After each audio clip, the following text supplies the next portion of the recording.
अगर कोई पीठ पीछे आपकी बुराई यानी चुगली करे तो इसका बुराई करने वाले पर या जिसकी बुराई की जा रही है उस पर इसका क्या असर पड़ेगा, इस बारे में नीम करोली बाबा ने क्या कहा। नमस्कार, मैं हूं गजेंद्र जगराम। मेरे YouTube चैनल पर आप सभी का स्वागत है।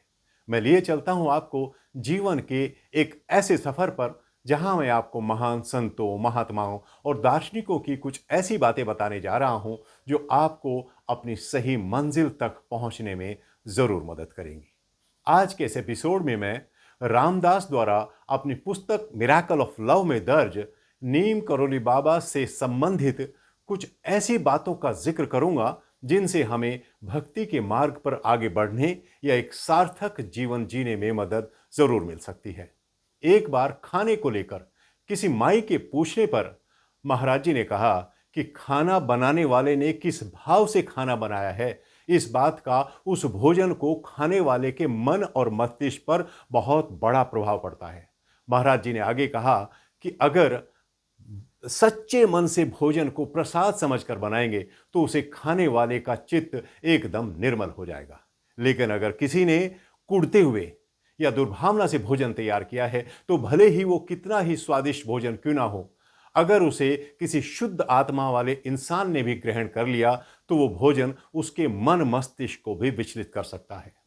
बाबा ने अंत में कहा कि शुद्ध भाव से बना भोजन प्रसाद खाने से ही एक साधारण इंसान भी महान योगी बन जाता है। यहां एक बात महत्वपूर्ण है, वो ये कि नीम करोली बाबा की सीख से सबक लेते हुए हम जब भोजन तैयार करें तो उसे एक औषधि समझकर ही तैयार करें ताकि उसे खाने वाले सभी लोग स्वस्थ हो जाएं। एक किसी और भक्त द्वारा बताई गई बात के बारे में जिक्र करते हैं रामदास। वो कहते हैं कि एक आदमी ने अपने बारे में मुझे कुछ बताया कि मेरा एक रिश्तेदार मुझे हमेशा नीचा दिखाने की कोशिश करता था। पता नहीं क्यों, उसे किस बात से मुझे चिढ़ थी और किस बात का उसे गुमान था कि मुझे नीचा दिखाने का कोई मौका नहीं छोड़ता था। जब मैं बहुत तंग आ गया तो मैं अपनी आप बीती बताने के लिए महाराज जी के पास गया। जैसे ही मैं महाराज जी के पास पहुंचा तो महाराज जी तो ठहरे अंतर्यामी, वे तो सब कुछ पहले से ही जानते थे। मेरे जाते ही बोले, फला आदमी तुझे बहुत परेशान कर रहा है। मैं तो मुंह बंद कर रह गया, हाथ जोड़कर उनके सामने खड़ा हो गया। महाराज जी बोले, अगर तुम्हें कोई गाली देता है या पीठ पीछे तुम्हारी बुराई करता है तो ये तुम्हारे आध्यात्मिक विकास के लिए बहुत अच्छा है। इससे तुम्हारी उन्नति बहुत तेजी से होती है। चिंता मत करो, एक दिन वो आदमी तुम्हारे पास आएगा और तुमसे माफी मांगेगा। उस आदमी ने मुझे बताया कि कमाल की बात तो यह है कि बाबा के मुख से निकले दिव्य वाणी के अनुसार बिल्कुल वैसा ही हुआ। एक दिन वो रिश्तेदार मेरे पास आया और बोला, मुझसे बड़ी भारी भूल हुई है जो मैंने नाहक ही तुम्हें अपमानित किया और तुम्हारी बुराई करता रहा। वो हाथ जोड़कर बोला, भाई हो सके तो मुझे माफ कर देना। रामदास की एक और घटना मैं आप लोगों को सुनाता हूं। रामदास लिखते हैं कि जब मैं कैची आश्रम में था तो महाराज जी तख्त पर बैठे हुए थे और एक किसान से बात कर रहे थे। तभी एक फौजी ट्रकों का काफिला कैंची धाम मंदिर के सामने आकर रुक गया और उसमें से सैकड़ों सैनिक बाहर निकलकर एक लाइन बनाकर खड़े हो गए। फौज के सिपाही और अफसर एक एक कर आगे आकर महाराज जी को झुककर प्रणाम करते और उनके पैर छूने के बाद फिर से खड़े होकर उनके दर्शन करने के बाद मुड़कर वापस चले जाते। उन्हें ऐसा करते देखकर मुझे बहुत अच्छा लग रहा था।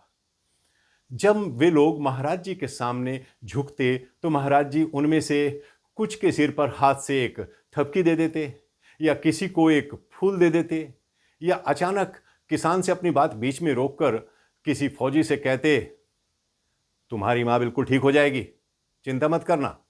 या किसी दूसरे से कहते, तुम्हें अपने सीनियर के साथ झगड़ा नहीं करना चाहिए। किसी अगले फौजी से बोले, तुम भगवान से बहुत प्रेम करते हो। उनमें से कुछ फौजियों ने हनुमान और महाराज जी की तस्वीर लेनी चाहिए ताकि वे युद्ध में उनकी रक्षा कर सके।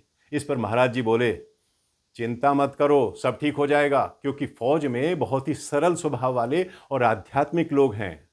मैं देख रहा था कि महाराज जी ऐसे ही नहीं बोल रहे थे, बल्कि याचक के स्वभाव के अनुसार उनके मुख से आशीर्वाद निकल आते थे, बिल्कुल एक आईने की तरह। जो जैसा था बिल्कुल वैसा ही आशीर्वाद। तो दोस्तों, जब नीम करोली बाबा महाराज के चरणों में ध्यान करता हूँ या उनकी विशाल व्यक्तित्व के बारे में कुछ कहने की गुस्ताखी करता हूँ तो मेरी वाणी रुकने का नाम ही नहीं लेती। मन करता है कि आप लोगों से बस उनकी चर्चा करता रहूं। नीम करोली बाबा की मासूम मुस्कुराहट में एक अद्भुत आकर्षण है, ऐसा आकर्षण जैसे लगता है कि मानो कह रहे हैं, मेरे बच्चे घबरा मत, मैं हूं ना। आज के एपिसोड में बस इतना ही। आप इस एपिसोड को सब्सक्राइब, लाइक और शेयर जरूर कीजिएगा ताकि ज़्यादा से ज़्यादा लोगों तक महाराज जी का आशीर्वाद पहुंचता रहे। तो दोस्तों फिर मिलूंगा, तब तक के लिए मुझे आज्ञा दीजिए। नमस्कार।